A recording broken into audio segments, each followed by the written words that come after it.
Hi Doodlebops!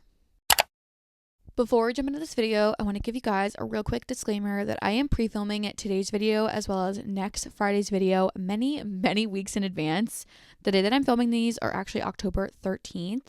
I have a lot going on in the next couple of weeks and wanted to just take a little bit of pressure off myself by pre-filming a couple of the videos in the next few weeks just to kind of ease this transition into lots of things that are going on in the next couple of weeks. By the time you're seeing this video, you'll kind of know what's going on, but as of this current moment, you guys don't know. So anyways, let's get into the video.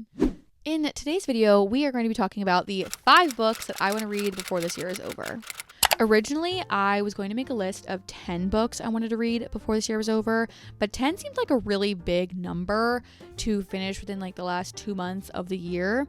So instead, I started with 5 because 5 seemed just a little more attainable. So let's get into it. For each of the books, I wrote a little quick summary about what the book is about.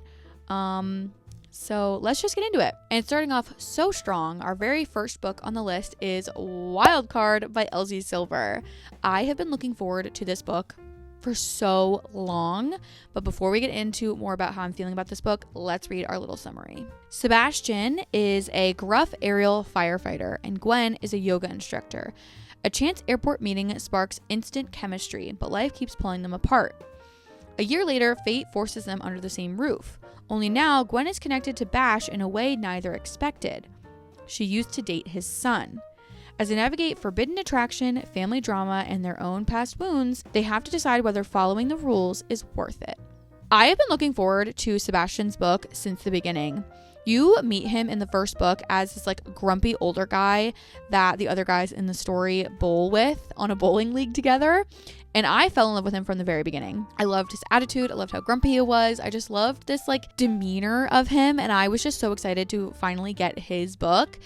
And the whole age gap, but also kind of odd circumstance of being that he is kind of pining after his son's ex-girlfriend just makes this book so interesting to me. I cannot wait to find out what happens throughout this story. Genuinely, as soon as I possibly can, I'm picking up this book. Straight up, as soon as possible.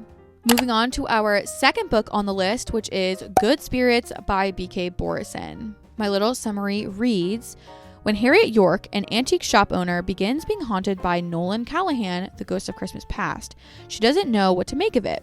Nolan's job is to revisit people's pasts.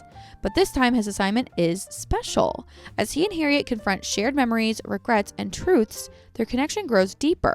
With Christmas Eve looming as a deadline, will their bond survive beyond the spirit world? Genuinely, this sounds like an Ashley Poston novel, and I love me an Ashley Poston novel. B.K. Borison is an author I really haven't read too much from. I just recently read First Time Caller by her, and then I also read, I believe, the first 3 books in the Lovelight series and really enjoyed those, as well as First Time Caller I really enjoyed as well. And so when I found out that she was having another Christmas book coming out, I was like, that sounds amazing. Adding in the magical realism element, are you freaking kidding me?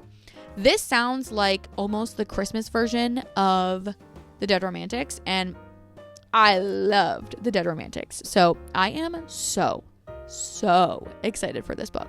Number 3 is Fake Skating by Lynn Painter. My little synopsis summary thing reads, Danny and Alec were inseparable childhood friends until life pulled them apart. Years later, Danny returns to her hometown for her senior year, and Alec has become the local hockey star. When circumstances force them to pretend they're dating, the facade leads to them rekindling old feelings, confront misunderstandings, and unearth secrets Alec has been hiding.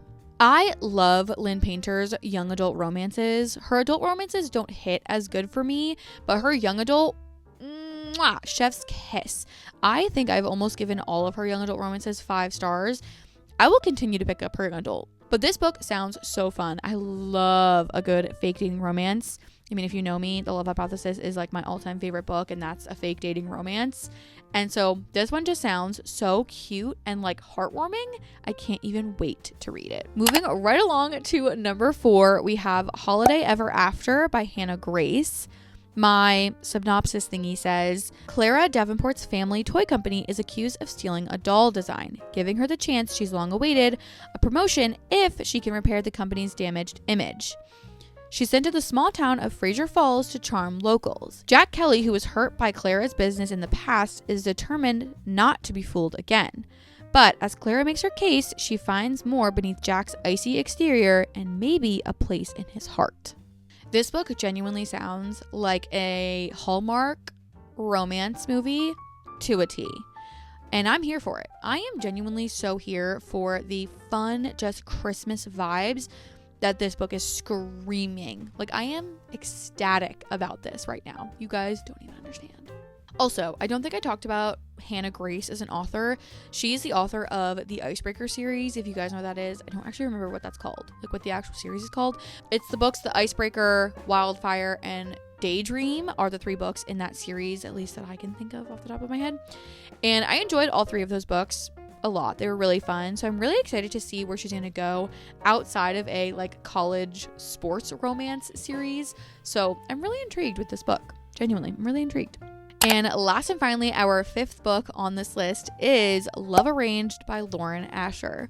This is the 3rd book in the Lakefront Billionaires series, and my little synopsis says, Lorenzo Vittori needs to polish his public image, and Lily Munoz happens to be just the person to help. Lily agrees to a fake relationship with Lorenzo for a limited time so he can gain public favor.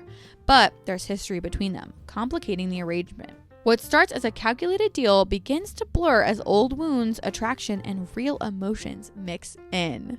I have been looking forward to Lorenzo's story since the beginning of the Lakefront Billionaire series. I just am so excited to see this redemption arc of this character that you meet in the 1st book that is painted as like the bad guy. And I'm just so excited to find out what's going to happen. Okay, I'm just excited. Okay, that's all.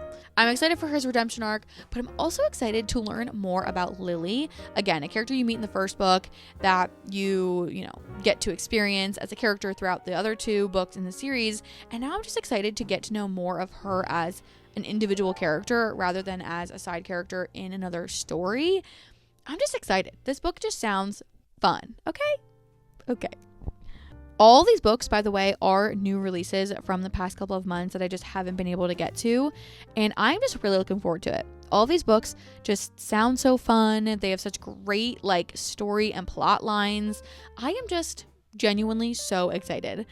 I also cannot believe that by the time you guys are watching this, it's already November. My birthday is already come and gone. Crazy.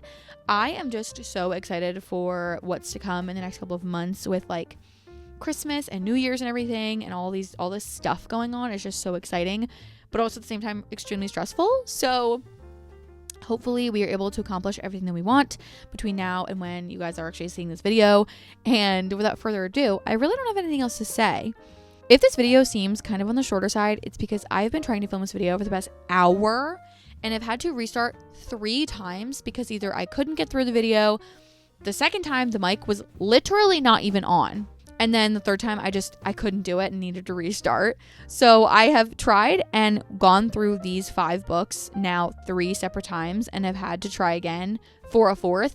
And that's kind of why I blew through all the books so quickly. Like on my thing, it says it's been 13 minutes. The 1st and 2nd time I filmed or tried to film, it was almost 30 minutes of me talking.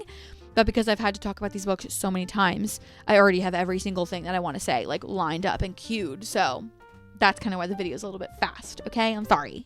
Anyway, without further ado, thank you guys so much for watching. Comment, like, and subscribe down below. And don't forget to put on those post notifications so you get a notification the next time I post. And I'll see you guys next time. Toodles!